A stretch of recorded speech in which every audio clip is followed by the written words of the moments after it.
whatever you need. Tell them Bob recommended them. Southern distributor for boat anchors. Yeah, well, they may have the market cornered on boat anchors. What kind of an anchor are you using, mud, anyway? Is what? Mud?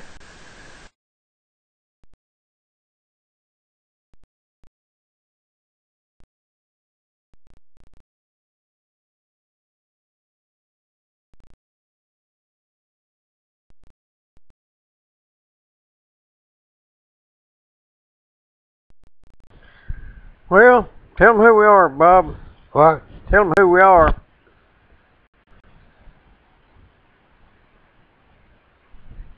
Who are we? I know, I just waved at them. Do they know us already? Huh? You reckon they already know us? How would they know who you are or not? I'd say they know I'm who you Ronnie are. Sharp.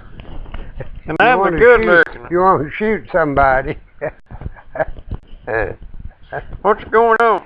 I don't know. We want to welcome you here tonight at a beautiful January, what's the date? 8th? It was this morning. Huh? Yeah. January 8th, a beautiful January the 8th, and we hope your life is as happy and as full as mine and Ronnie's, and we just want to welcome you here. You're ahead of me. The only thing that concerns me is,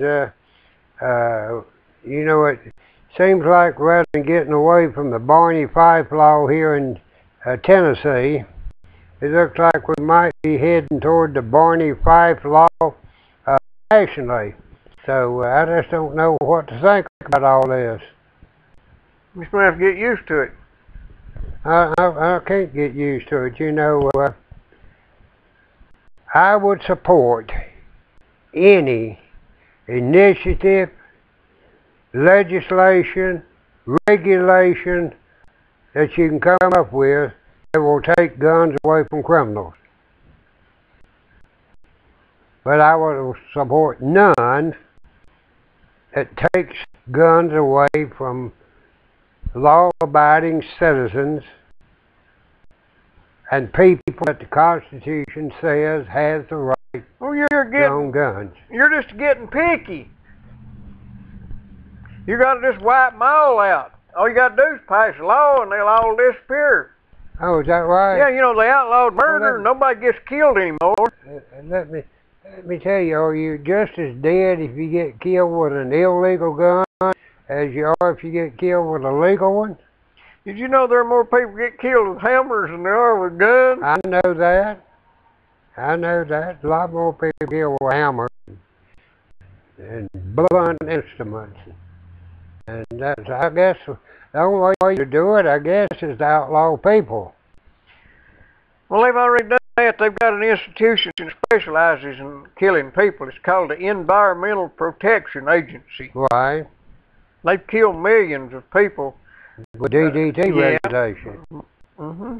That's right. How was your New Year's?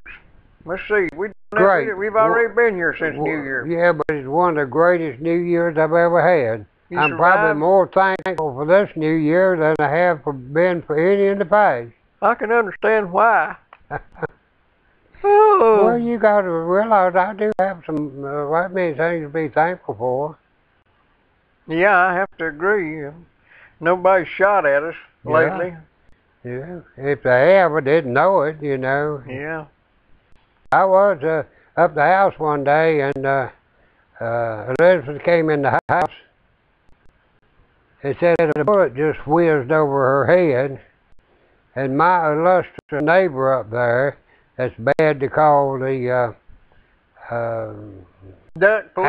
animal control people, because there were 7 little bitty baby chickens out in the yard, was test firing a gun right over the top of my house. And I'm glad, and he better be glad, that it didn't hit nothing.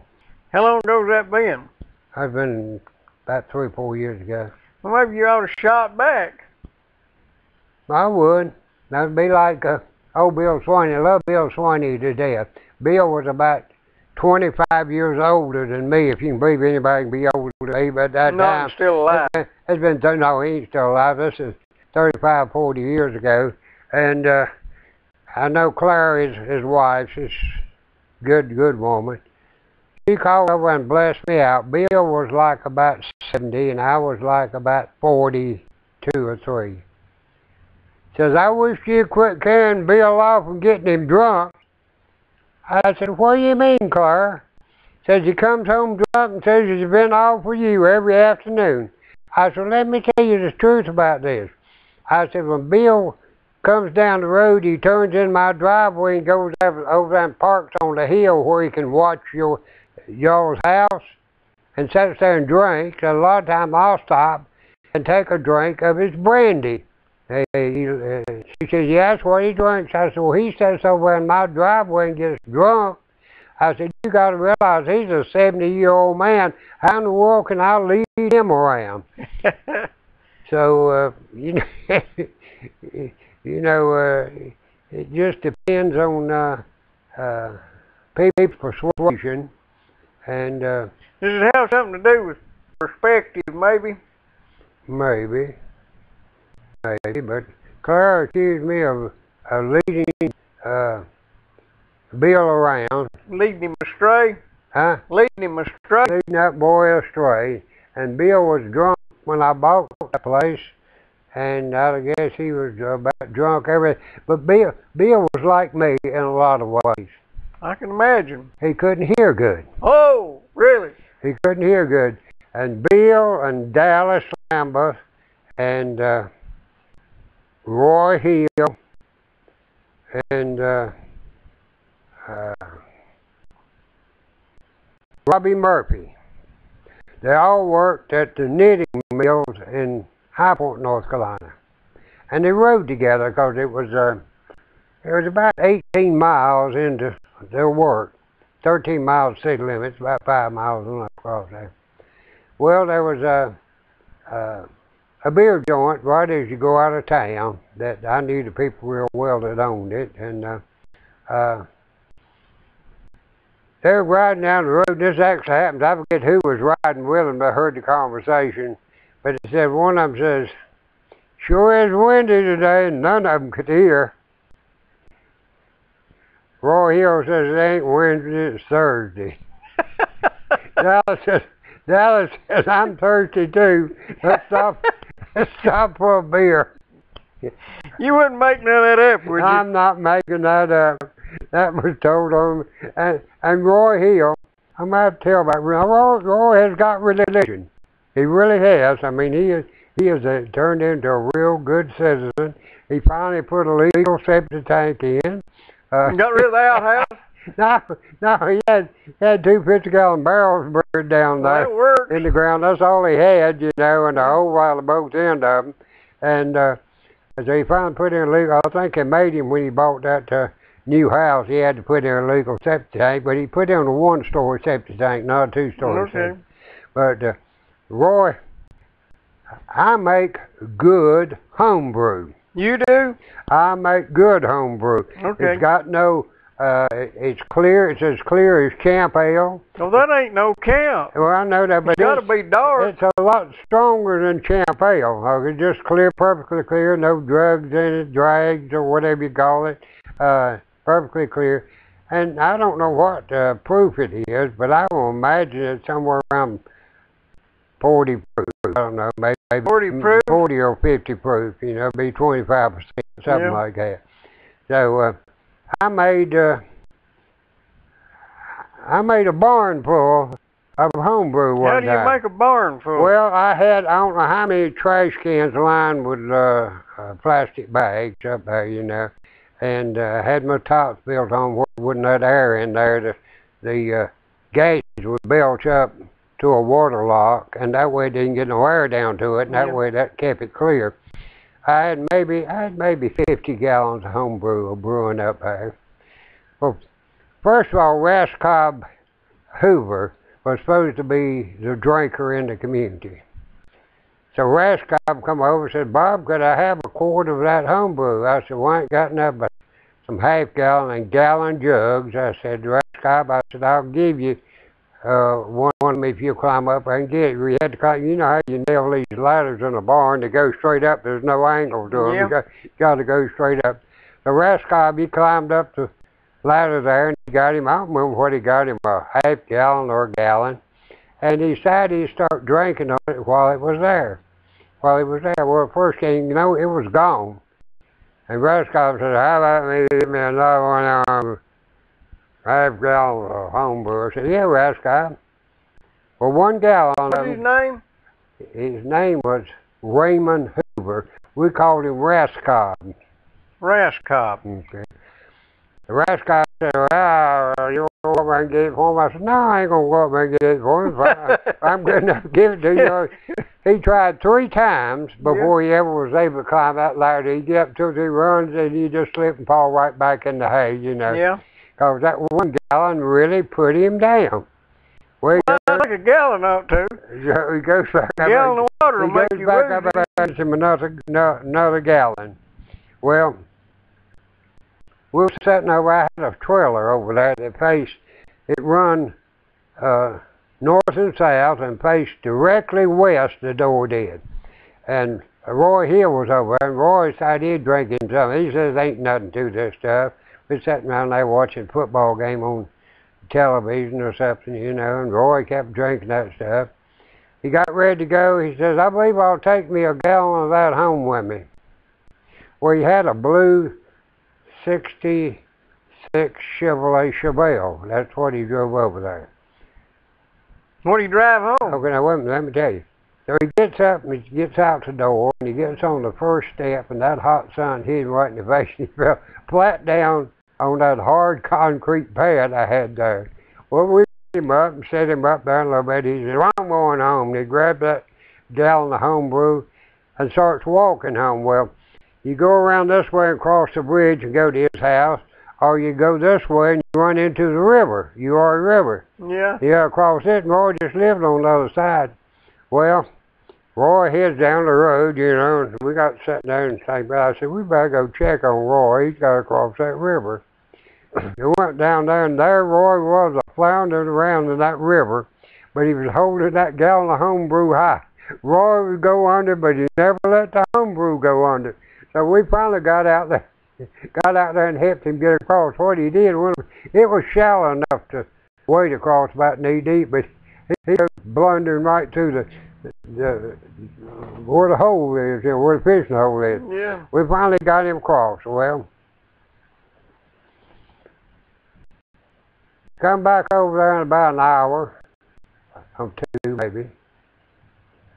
So what happened? Says, my wife run me off, poured my homebrew out. So Give me another gallon. Another gallon. So I said, you gonna take your car back this time? Yeah, I'm gonna take my car back. So he goes, I had like 1,900 and some feet of driveway. And he just run it wide open all the way up through there in low gear. I know that old 390 or whatever he had in that thing. Well, he makes it home. And as the story goes, he drank about half up before he went in the house. He went home and run his wife off. Okay. Lord. That Come back over there next week and just says, hunting a job. Said, what happened? He said, I went into work and they fired me. And I wasn't but 15 minutes late. I told them, I said, I don't see you firing me 15 minutes late. They said, today is Tuesday, not Monday. He had slept through a whole day after drinking that other gallon of homebrew I made. So that's a little bit of the story of the homebrew. Everybody knew my homebrew, and I never sold any of it. I gave it all away, you know. And Now what we got now is a commercial. Just hang on a minute, everybody. see, And I'm going to tell you what we're doing. We're sitting right here watching Mr. Heater run out of gas because I didn't have another tank to fill up, and that one may quit before the show's over, in which case Bob and I will be carrying on by himself. now I'm going to put my members only jacket on that I bought at the Starvation Army. I got that there Wilson gas over here on the side, and you need you some of that, because 562-5444 right in the middle of the road in Sawmill Holler, that'll keep you warm. I did talk to him today. You did? Yeah. I bet you did. I How told long? him if he didn't get a move on my heaters, I was going to bring him a dose of X-Lax. How long did you talk to him today? 2 days.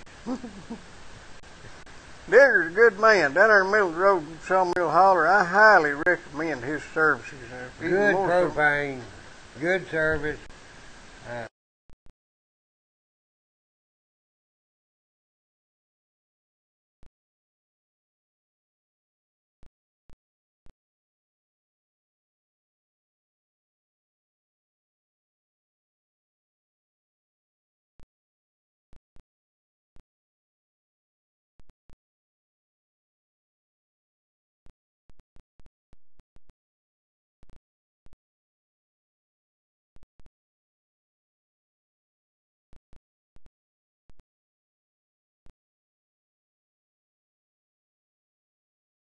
And I'm going to tell you what we're doing. We're sitting.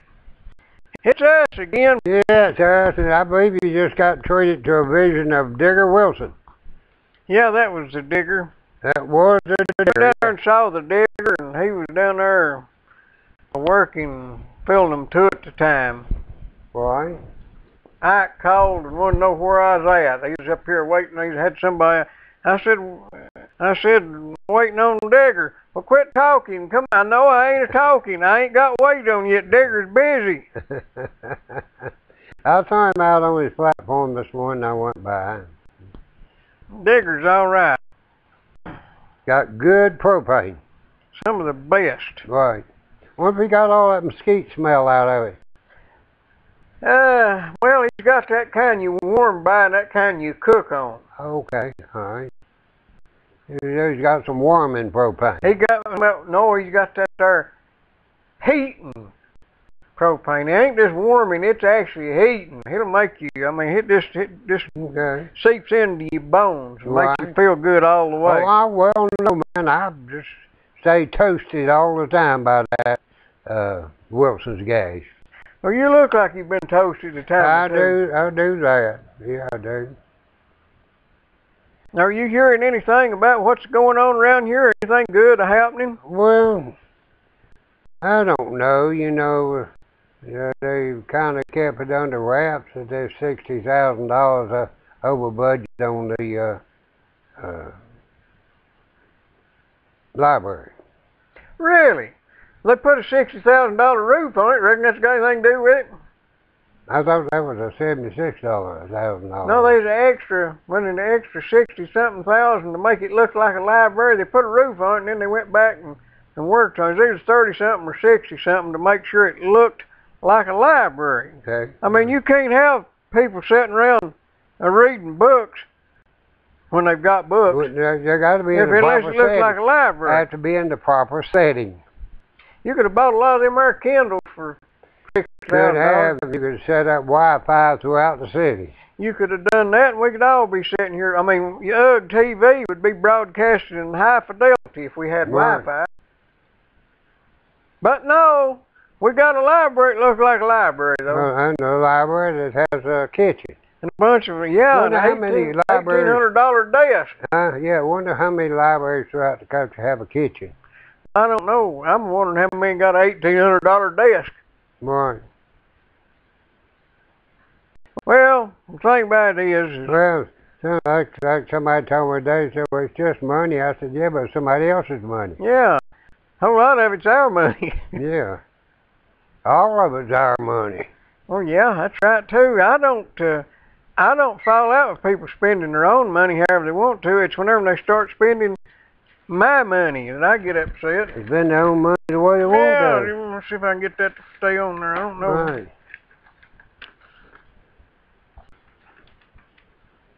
Folks, that, if you want to agree or disagree with us, Call that's the Bob. number. Yeah. And I'll be glad to listen to you if I could hear you. Yeah. And if not, I'll tell him what you said. Right. Well, how long did you stay in the home brewing business anyway? Well, I usually made about one batch a year. And I drank a little of it. You know yourself, I'm not much of a drinker. I ain't No, much of nothing. no, this takes 2 or 3 swallows and you're done passed out. I don't, I don't soak it up all that much, you know. I can. I mean, I can hold a good. I still got a 2 6-pack bladder. But you know. You had. Have you still got that you found that time? What? You hauled around up to the flea market and everything. What was that? Oh, that beer you had, you found, got it in a trade or something. I don't know how old it was. Oh, you talking about that World's Fair beer? No, you had some in the cooler up there one night. You bought a cooler and it had some in it or something. I don't know. Oh, okay, and that, yeah. I hauled it around for a while. I think the only way I could get rid of it was let somebody think they were stealing it. Well, I know you left some whiskey, or I mean some spirits are sitting out up there for a week. Nobody wouldn't get it. I did. I don't remember where the old beer come from. It's a whole cooler full of beer. Yeah. And I believe it had a couple of bottles of wine in it. It may have. Yeah. They get you for bootlegging, yet they've got you for everything else. Might as well. And made me pay for it.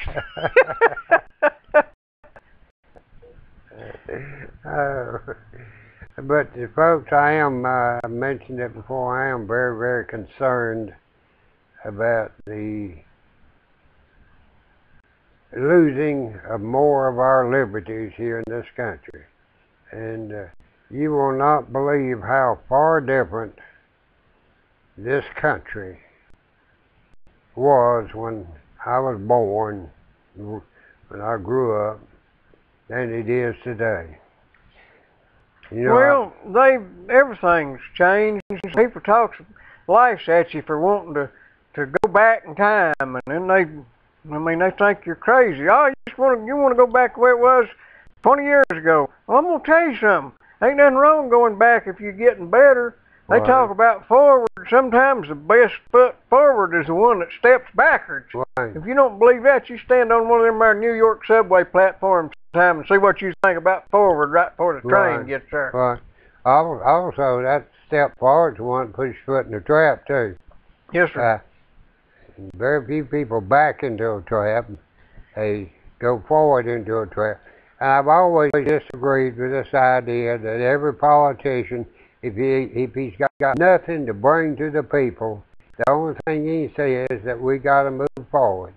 We got to move forward for the kids, for the children. Oh, it's got to be for the kids. Got to do it for the children. Got to move forward for the children. We can't keep sitting still. We've got to move forward. Right. Well, time always flows forward, but good ideas sometimes require you to revert to, regroup, retreat.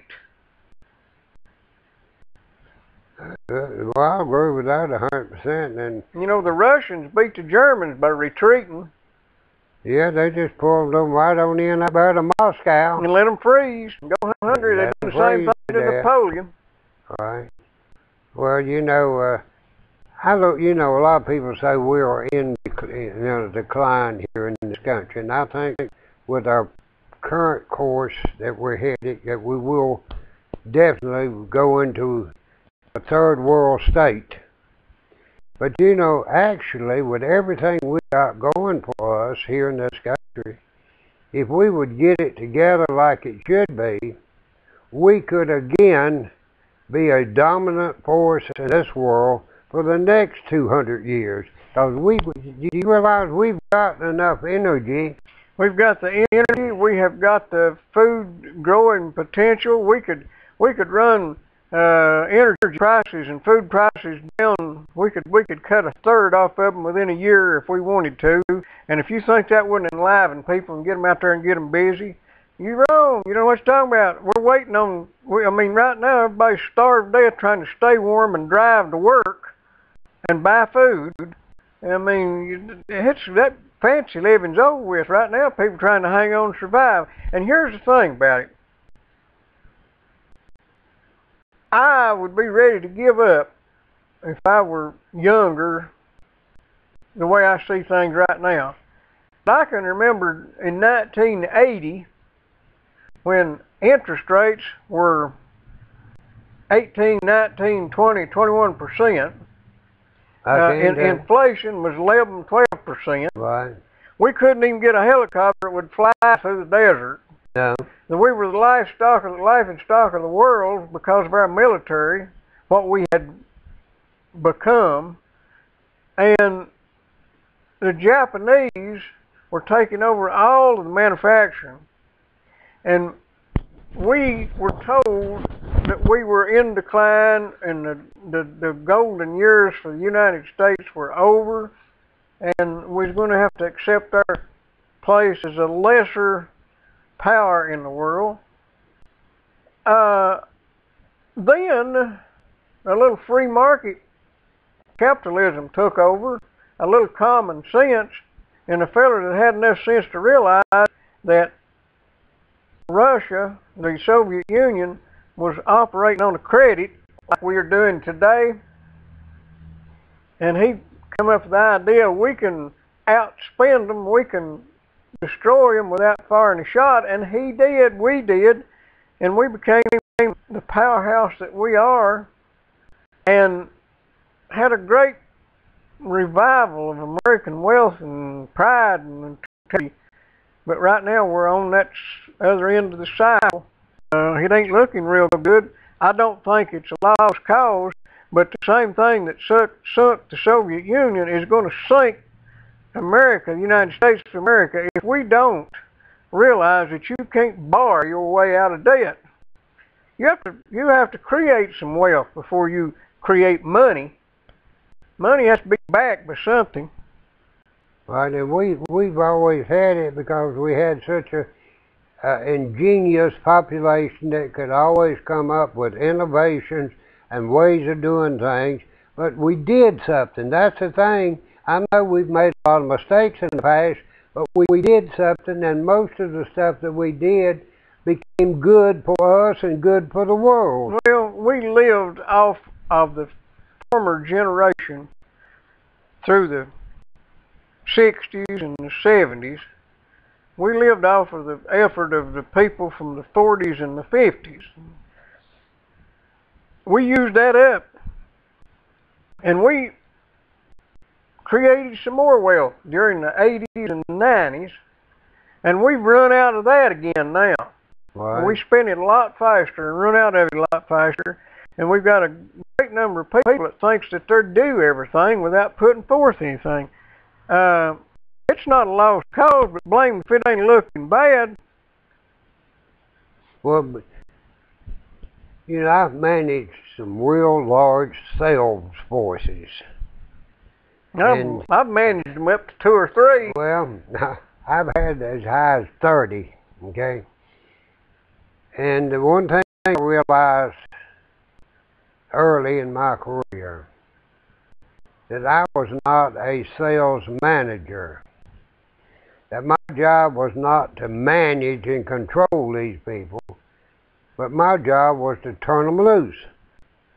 Okay? And if you turn a salesperson loose, give him the product knowledge and give him the tools that he needs to use to sell that knowledge that he has of his product, and turn him loose. Well, I've always felt like don't tell him what he can do. I've never been a good boss and never been a good manager of employees. I've always felt like I wanted to go out there and show I was putting forth an effort before I asked somebody else to do it. And I'd always go out there and do more than my part because I didn't want them to think I was lazy. But you know, I heard a guy talking just 3 or 4 days ago, and he said something that I never had the sense to realize. First off, let me tell you, I have watched people that run businesses. The best example is a restaurant. If you want to open up a restaurant and survive, you hire people to do it and leave. And go back and make sure it gets done, but don't stick around. If everybody that owned a McDonald's had to be there when it was going, there wouldn't be nobody running McDonald's. They'd go crazy. Same thing with any of those chain restaurants. But you take one guy can own, or one family will own the whole region of McDonald's restaurants, maybe have 20 of them, and they run every one of them. But they don't go around much. They just go get it, you know, buy the property and get set up, and then they get away from it, and they hire somebody else to do it. Well, what this guy said was, he said, if you've got anything to offer, if you have any talent that you need to sell, meaning that you're a good innovator or something, you don't need to be out there doing the job. You need to be sitting there behind the desk with your feet up and figuring out what to do next. And somebody else needs to be doing the work. And if you can't do that, then you're not a business manager. That's pretty smart, I think. That's true. I tell you, just like a carpenter or a contractor, if he's got to drive every nail, he's not going to make any money. He's got to have people driving the nails and cutting the boards and figuring the angles on the rafters, or if they're using the rafters. Most carpenters don't know how to figure an angle on the rafter anymore, and they use your Well, what about if he's pouring concrete? Now, I've got an example of some concrete pouring coming up here, and everybody needs to take a look at this concrete pouring. We'll be back in just a minute. Real quick about Dixie Concrete and how they've got all sorts of concrete products. The older they get, the better they look. The older they get, the harder concrete is. Did you know that hard contract will continue to harden for up to 50 years after they pour it? One of the few things that's harder at 50 than it was at 30. Yeah, I can tell you. Now I'm talking about concrete. That's what I'm talking about. Yeah, okay. Yeah. Talking about concrete. Yeah. It does. You pour it in water, you pour a slab, or you can make your retaining wall, or use it in your bricks, that sort of thing. It will continue to harden for 50 years. And that's Dixie Concrete. That's true of their septic tanks. And remain hard for several more years. Yeah, oh yeah, they don't just quit there, you know. In fact, it's kind of like your those winged insects that remain dormant for so long and then come flying out every 17 years, 14 years, whenever it is, you know. Dixie Concrete, they've got septic systems.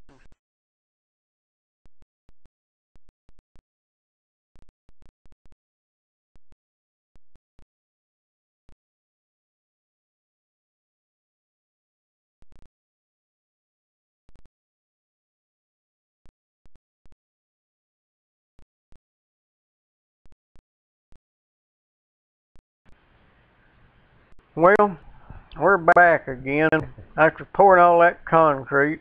Did we get the concrete poured? We got the concrete poured. Good. Well, I have waded in that concrete, and it's good for you. It'll make your skin peel. You get you some fresh skin. I was supposed to care to do it barefooted, you know, but it don't hurt.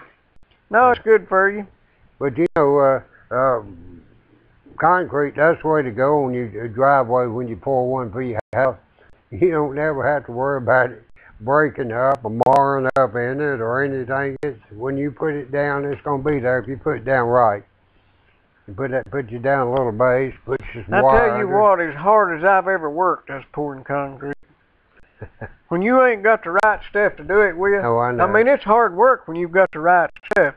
But when you're running it, when you're hauling the wheelbarrow or carrying it in the bucket, and spreading it with a hoe and running it down with a 12-foot 2x4, Right. buddy, I'm telling you, that's work.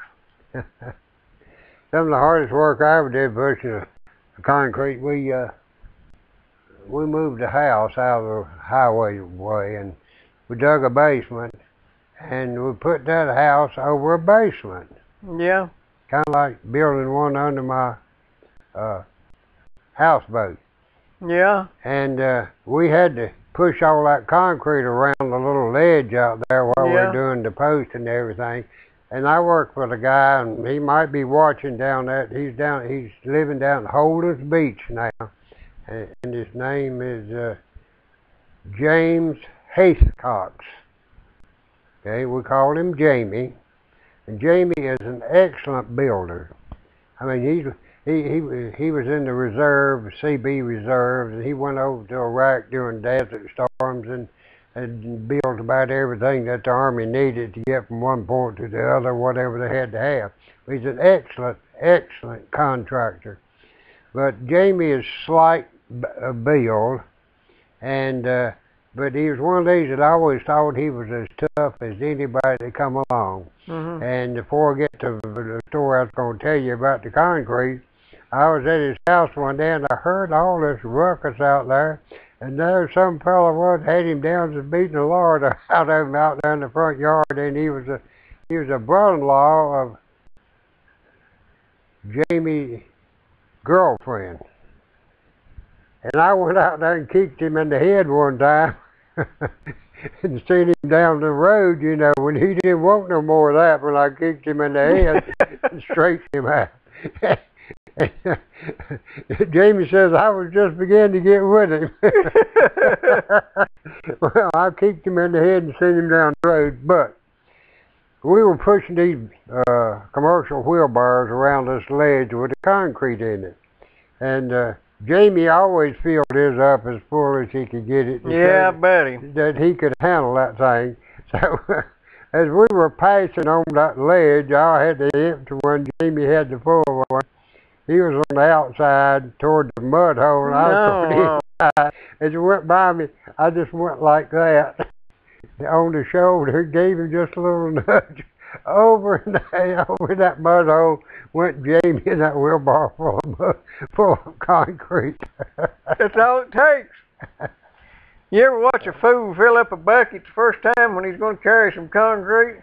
You watch him do what? Have you ever watched a fool the first time he fills up a bucket of concrete? He gonna carry it. Yeah, he does well if he don't pull the bell off of it. You take a 5-gallon can, fill it full of concrete, it don't go nowhere. No, he ain't going nowhere. I don't even believe the handle will pick it up. No, it won't. The bell will come off of it. Yeah. I mean, you learn, you just get a little in it. You got a hole over there and going to fill up. Yeah. You don't get a bucket of concrete, you get a little concrete. And everybody thinks that all you have to do is stand the board up. Right. And that'll hold it. You don't have to brace it or nothing. It's like these people come in here to buy metal. They'll come in and they're going to have an 8-foot truck bed, 2-foot tailgate, so they got 9.5 feet back there. And they're getting 16 feet metal. And they bring 2 2x4s that are 16 foot long, and they're going to lay them in that truck bed and then lay that metal on them, and them 2x4s laying there sideways now is going to hold the rest of that metal up. Well, the 2x4s, you can put them on there, and I don't care if you screwed them down, they're going to lay there and flap like that. No, I know that. And you go out there and sit down on them, and they'll break. Right. But they're going to go out there and they're going to put 700-800 pounds of metal out there on them, and it's going to help them hold it up. The 2x4s, you put the metal on there like they've got it, and the 2x4s will hang down below the metal. Right. They're going to hold themselves up. But that metal won't bend. There's ways to haul it. As far as being safe, you don't want to get too much out behind the truck bed, somebody run into it. But you see the silliest things that people, like they're going to run over and get a stack. I'll just throw that on the truck. Well, it's just a little stack about that thick, weighs about 700 pounds. Right. Yeah. I'll just throw that on there. Well, we'll be waiting on you. How much Right. you got done so far? You do well to throw it on a sheet at a time. Yeah, I know. We had the scaffold up behind this house this time, and oh boy, I said, you got that scaffolding up there dirty? He said, yeah, 2 nails will hold that good. So he's up there working on that scaffold and started coming away from the house. Yeah. He said, do something, this thing's coming away from the house. I said, 2 nails will hold it. Did he fall? He had to write it down. There's nothing I could do. Oh, I don't know what it is about people that don't want to tie stuff, and so many grown men don't know how to tie something in. They don't realize that if you don't have it tied in a way that it can't move, ain't no use putting a rope on it. Right. The silly stuff, and the worst people in the world. You take some greenhorn that's got a little sense, he'll come in, he'll get something, and he'll tie it down. He'll tie it 14 ways to keep it moving. If he's got any sense, he'll tie it well. If he's just dumb, he'll tie it so he's got rope everywhere and it ain't doing nothing. But you take somebody that moves stuff all day long and hauls for a living, and they'll throw it on the truck and drive out and under it, pulling out in traffic every time. If you don't look, they'll never tie it down. I've seen them lose it right out here in traffic. Yeah. Well, the first time I came over here to Tennessee to look for a place to stay, as I was, after I'd come around where 81 leaves 40 and start down that hill where the rest area is on the left. Yeah. It'd be on the right going out. There some young boys had a big load of vinyl siding, and they strode it all up that hill. They lost it all. They were running out there grabbing it and reloading it, grabbing it and reloading it. Yeah. I started to say, I ought to turn around and go around there and show them boys how to tie it on there, you know, because that was their problem. I don't remember where we was at. Somewhere. It may have been coming back from North Carolina. It may have been coming back from Florida. I'm not sure, but we was going up the interstate. And the interstate there, the speed limit is about 70, I guess. Maybe in Georgia, 65 or 70. I don't know whether they increased it that much then or not, but there was a car or a truck come by pulling a boat, big old pretty boat, big old bass boat, come by and passed us, and they must have been doing 90. They just come flying by, and just passed us like we was sitting still. Well, they topped the hill up there and turned back down, and we didn't see what happened. But when we got to the hill and turned down, what they had done, they didn't realize them boats was aerodynamic as well as streamlined. Right. They got down there, and when they started down that hill, that boat flew up off the ground. It actually flew, and it pulled the trailer loose from the truck, and it flew trailer and boat up there and landed upside down up there on the side of the hill. And these guys are sitting there in the truck looking up there at their boat sitting up there upside down with the trailer on top of it. And of course we laughed at them as we went by, because it wasn't nothing but fools to start with. Fools don't need to be pulling boats. But look, to me, I had an old 381 Ford, 3/4 ton. And I put a 462 Lincoln motor in that thing. And I had to chain it down because I couldn't find no motor supports that would hold it. And What was it you had? I had a 71 Ford 3/4 ton truck. You put a 460 motor in. 462. Yeah, 460, wasn't it? And 462 was in the 66. You can check it out and see. Oh, 66. Yes, it was a 66 model Lincoln motor. Okay. I put it in a 71 Ford truck. Okay. Well, it had so much torque that it had bad brakes and motor supports. And we put a quick change kit in the transmission, and when you romped on it, you thought it was going to tear that truck all to pieces when it changed gears. Well, I had a boat. It was a wooden boat that I bought off a guy who was a real heavy and a big guy, and he had this boat made special for him. He made it real wide so it wouldn't tilt on him when he got in or out. It was a real wide boat, nice boat, big old yellow boat. Well, I knew that thing was aerodynamic, so when I put it on that trailer back there, I did not tie it down to the trailer as such, but I had a steel cable to it where it could not come loose. And I could go up the road about 125, 130 miles an hour with that old truck, and that boat it'd just be riding back there in the wind. It wasn't even sitting on the trailer. It says here that Ford developed the male Mercury Edsel diesel Lincoln engine series as a replacement for the Lincoln Y Block V8. And let's see here, 409, 462.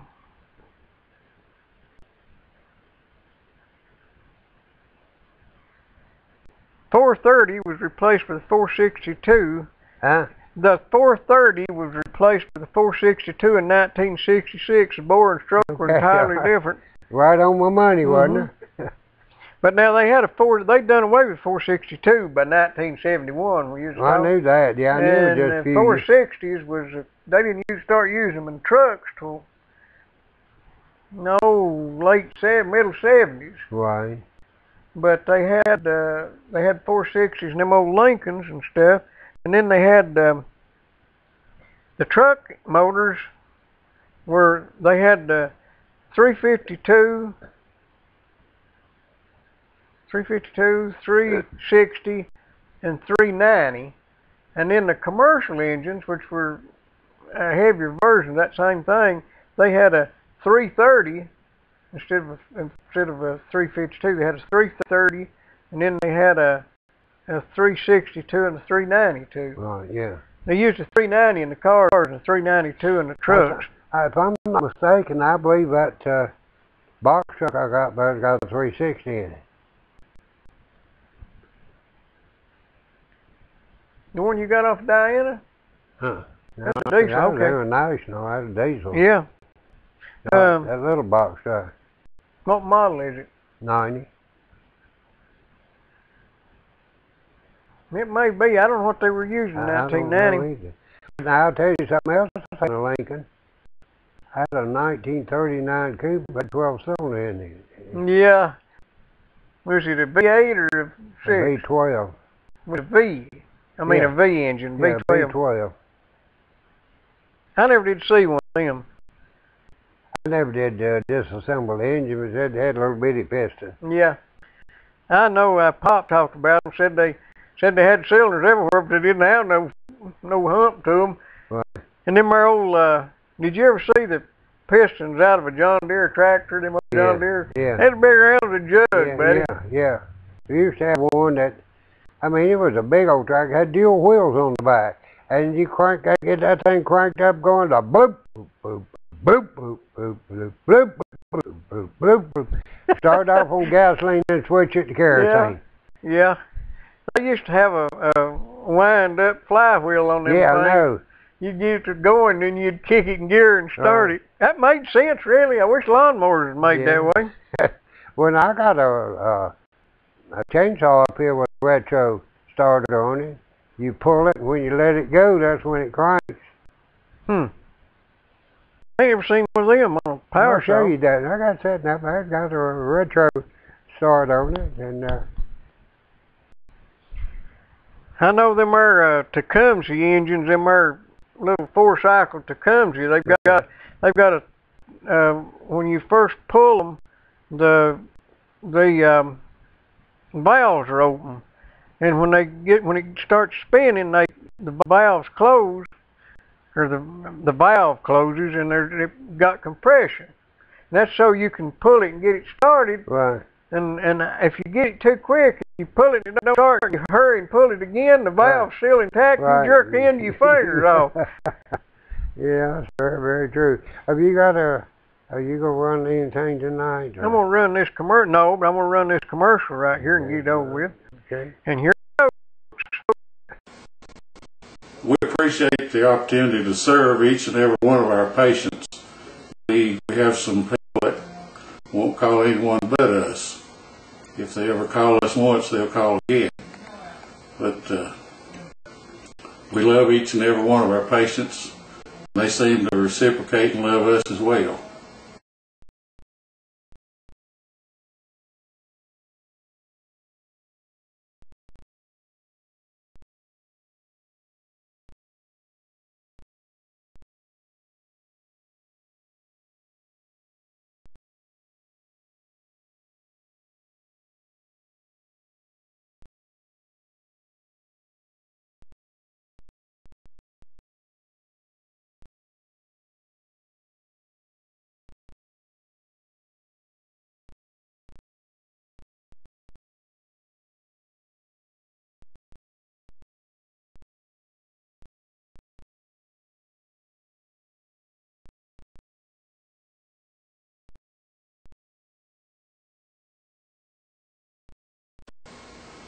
We appreciate the opportunity. Right. We're back, folks. That's Yeah, we all the are. commercials. Nothing left now but this glorious entertainment. Right. You're gonna be treated to a few more minutes of this glorious entertainment. You can't get no better than this unless you change channels. That's right. We don't recommend that. I'll tell you some of the cars that I've owned over the years. What would that be? I had a 1934 Plymouth 2-door. That's the doors open backwards on. Yeah, suicide doors. You ever see a Plymouth truck? Yeah. You ever see a Plymouth truck? Yeah. I also had a Hupmobile. And who was Mr. Hupp? I have no idea. I remember I had a Hupmobile. One of the most fun I had was a 1948 model Citroen two-door. A what? Citroen. I never heard of that. Well, it was voted the ugliest car in the world at one time. That's before they made Gremlins. Huh? That's before they made Pacers. No, Gremlins or Pacers. It was a French car. It was a front-wheel drive, 1948 front-wheel drive, an old straight six-cylinder. And it's the one you see in all these old French movies. You got the upside-down V Yeah. in the grill. It was just like that. Oh, Citroen. Yeah, Citroen. Yeah. Yeah. And I've owned one of those. I owned a 1917 Buick touring car that had, when I bought it, about 7,600 miles on it. That's all it had. Well, they still make them Citroens, I think. Oh yeah, yeah, yeah they do. You remember Diana from South Africa? Yeah, from South Africa. If I can think of her name. Ain't that great? Anyway, she had one. Yeah. I guess somebody's emailed me the name. Right. Janet. Janet's her Diana name. on there. I won't tell you her name. Well, it could be Janet. That's Janet. Right. Have you informed her where to watch this show at? No. No, I want to keep what good relationship I've still got there. I don't need her to see this. I've also owned two 1938 model Ford automobiles. What? Two? You take two and keep one on the road? One was wrecked pretty bad. I was wrecked just a little bit. Well, what about, do you ever have a Henry J? Yeah, I have. I had a six. Wasn't that an All-State car? No, that was made by Kaiser. Henry J. Kaiser made Henry J. I had a six-cylinder. I had a four-cylinder. Hello? I'm Ronnie. Yes, sir. Hey. I'm trying to find out the name of Bob's place. He ain't got no name. What's the name of your place, Bob? Well, I've got BC Tire Sales and Service. B-A-L-L-B-A-A. Right, the B-A-A-L-S. You got it? A phone number for him? Yes, please. What is it, 871-2019? Or 201-5917. Got that? Got it. Thank you, gentlemen. Call me. See you. Well, That's 201-5917. We're going to put that down. 201-5917. Right, yeah. I'm going to put that in my phone. Right. 5917. All right, yeah, let's see now. Henry J. Kaiser. Now what was it? What was it the Allstate made? Them are little Sears things. Didn't Sears make a little car? I don't remember them making a little car, and they made an all-state scooter. Yeah. And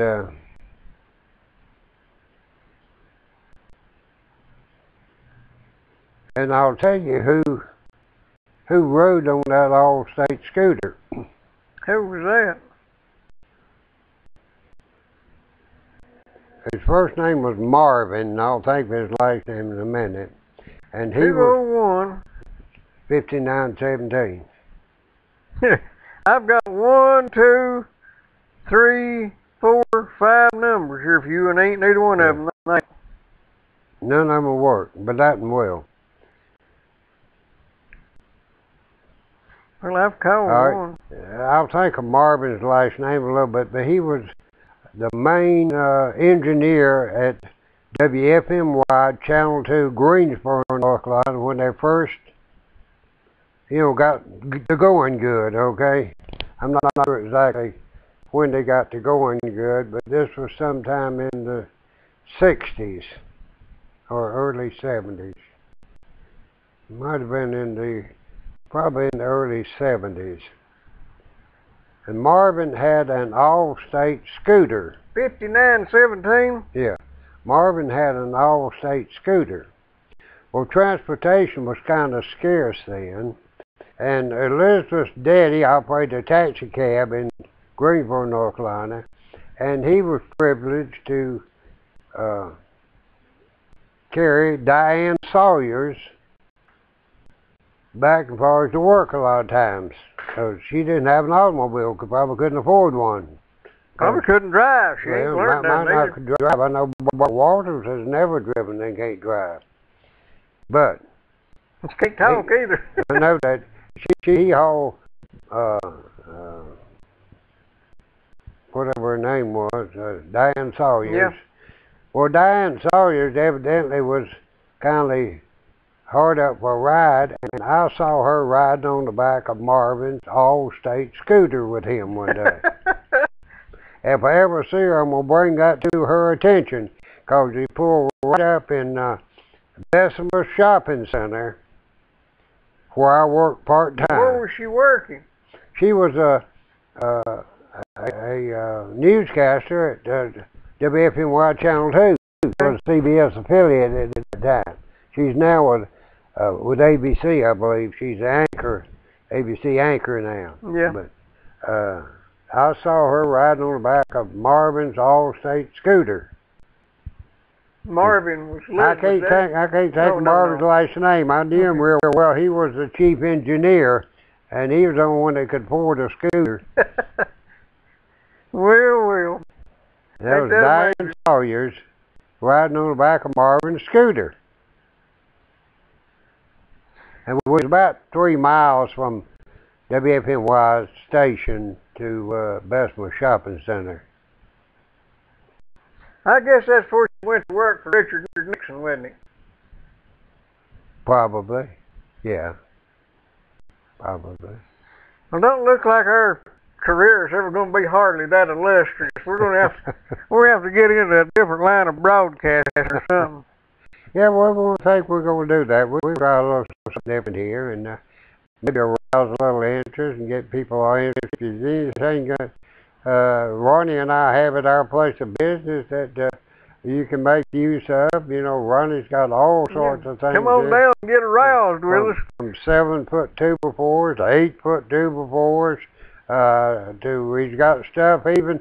I told that fellow today if he would screw that down to those ribs in the bottom of his boat, that his boat wouldn't sink.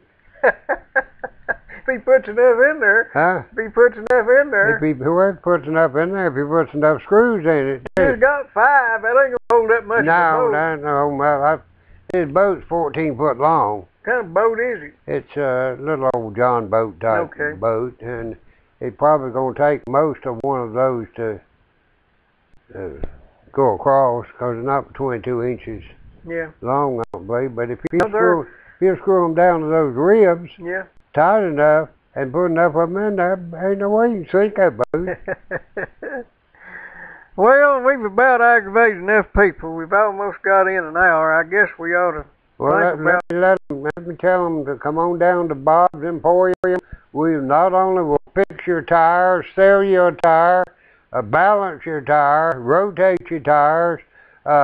We also got free air. If you run low on air, stop in there. We'll put air in your tires. Well, in a few places it still has free air. Pay $1 and something just to get 3 or 4 minutes of air on one of those machines. And if you need roofing, I'm still in the roofing business. And by the way, I'm still testing a little bit. I think the picture quality might be okay, but it might possibly be a little bit jittery.